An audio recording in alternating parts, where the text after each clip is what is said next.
रुनिकाटा फरायसालिमायाव थेंक्सगिभिं डे हाबाफारि खुंफुंलाङो। खुलुमबाय, आं प्रिया सुस्मिता बसुमतारी, BMN निउज नायगिरि साफ्रोमखौबो बरायबाय। बिटिआर सुक्तिनि 6.3 दफा बादियै बिटिआरनि सिङाव थानाय गासै मोन10 फरायसालिमाफोरखौ बावैसो सिगां सरखारि गनायथि होनाय जायो। बिनि गेजेराव चिरां जिल्लानि सिङाव थानाय रुनिकाटा फरायसालिमायाबो सरखारि फरायसालिमा हिसाबै गनायथि होजायो। बिनिनो दिनै आसाम सरकार आरो बिटिआर सरकारा रुनिकाटा फरायसालिमाखौ सरखारि फरायसालिमा गनायथि होनायनि थाखाय फरायसालिमानिनो सामलाय आफाद आरो गोरायुंजों लोगोसे रुनिकाटा ओनसोलनि सानसुमैफोरा आसाम सरकार आरो बिटिआर सरकारनिसिम साबायखर बावनाय हाबाफारि बानजायो। जेराव एबसुनि आफादगिरि दिपेन बर', गाहाय नेहाथारि Khanendra Basumatary, MLA Jayanta Basumatary, MCLA Madhab Chhetri, Assam football एस'सिएशननि गाहाय नेहाथारि डक्टर सांग्रां ब्रह्मजों लोगोसे गोबां ओनसोलनि सानसुमै बिथांमोन आरो फरायसाफोरा बाहागो लायो। कलेज दिनै गिबि खेबनि थाखाय बे कलेजाव आगान होनो मोननानै दुलाराय बर' फरायसा आफादनि जोङो जि टीम दङ जोबोरैनो गोग्गानाय आरो गोजोननाय जोङो मोनदों। थांनाय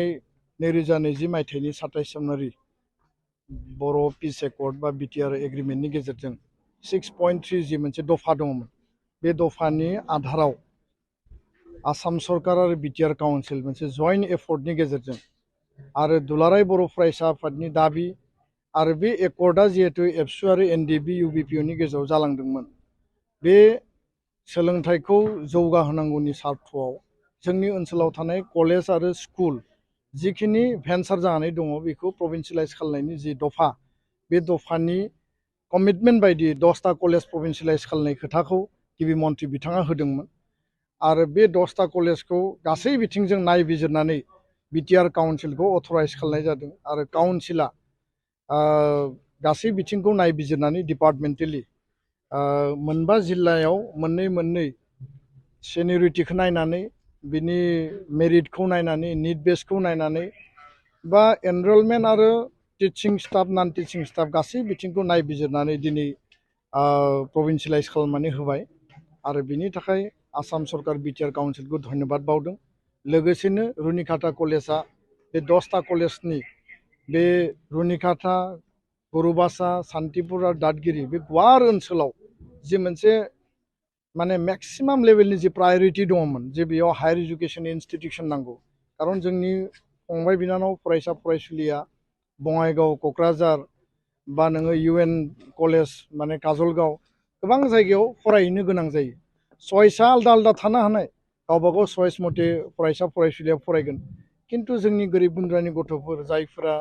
गोजानाव थांनो उसुबिदा, रांखावरिनि माने आंखाल, जोंनि जायगायावनो हायार इडुकेसन मोजां सोलोंथाइखौ गुन गोनां सोलोंथाइ क्वालिटि इडुकेसनखौ मोननांगौ आरो दिनै रुनिकाटा कलेजआ बे गुवार ओनसोलाव मोनसे सिंगल एन्टिटि मोनसे आइडेन्टिटि लानानै जि प्रभिन्सियेलाइज मोनसे जि खालामजाबाय बा प्रभिन्सियेलाइज जाबाय, बे जोंनि थाखाय जोबोरैनो बाख्नायथाव आरो गोदान मोनसे सान गोरलै बेयाव ओंखारबाय, गियाननि जि मन्दिर आरो बे सान गोरलैखौ नर्मेलि साना फुंबिलिनि 5टायाव सोरांनानै गोजां बोथोर दा समाव मोनाबिलि 4टा बाजियाव जेरैबायदि हाबो, बे नेचारेल मोनसे कर्स, खिन्थु सोरांनि बे गियाननि जि मन्दिर रुनिकाटा कलेजनि जि मोनसे साना जे उदय जाबाय ओंखारबाय, बेखौ जों मालाबाबो हाबनो होनो हाया आरो बेयाव जोंनि गासै बे ओनसोलनि फंबाय बिनानाव फरायसा फरायसुलिया सोलोंथाइ लानायनि गेजेरजों गावनि जिउखौ दागोन, गावनि जिउनि थांखियाव सहैगोन आरो साफा साफा सुबुं धोन हिउमेन रिसर्स हिसाबै गावखौ गायसननो थाखाय साख्रि बाख्रिनि बेलायावनो होन, समाजाव लिडारशिप होनायनि बेलायावनो होन, गुबुन गुबुन फिल्डआव रुनिकाटा ओनसोलनिफ्राय आसाम नाङै गुबुन गुबुन जायगायाव लिडारशिप लाहैनांगौ बा जोङो इमप्लयमेन्ट आरो माने एंगेजमेन्टनि जि बेला बे लेभेलाव जोङो जायगा आवग्रिहैनांगौ, होमब्लासो जोंनि फंबाय बिनानाव फरायसा फरायसुलिया गावनि जिउनि थांखिखौ जाफुंसार होनो हागोन। दा बेखायनो बिथांमोना दिनै कलेज प्रभिन्सियेलाइज जानायनि उनाव मोनसे हाबाफारि लादों आरो बे हाबाफारियाव बैसोगोरा गुबुन गुबुन हारिनि, बर' हारिनि दैदेनगिरि, बिबानगिरि, एबसुनि चिरां जिल्लानि आफादगिरि गाहाय नेहाथारि, एबसुनि गाहाय नेहाथारि खनेन्द्र बसुमतारी आरो गोबां दैदेनगिरिफ्रा बाहागो लादों आरो बेयाव जायगानि हिसाबै जिबिनि चेयारमेन हिसाबै डक्टर सांग्रां ब्रह्म, बिथाङा जि मोनसे डायनेमिक लिडारशिप लादों थारैनो बाख्नायनांगोन आरो बिनि कलेजनि प्रिन्सिपाल डक्टर बिजित ब्रह्म बिथांमोननि जि मोनसे इनार्जेटिक मेंनो रोङै जि मोनसे नाजानाय बे जोंनि थाखाय माने बाख्नायथाव गोजोननाय मोनदों आरो उननि समाव बे कलेजखौ मोनसे परिकल्पनानि गेजेरजों मोनसे प्लेनिंनि गेजेरजों बेयाव साइन्स टीम थिसननाय डिपार्टमेन्ट गोदान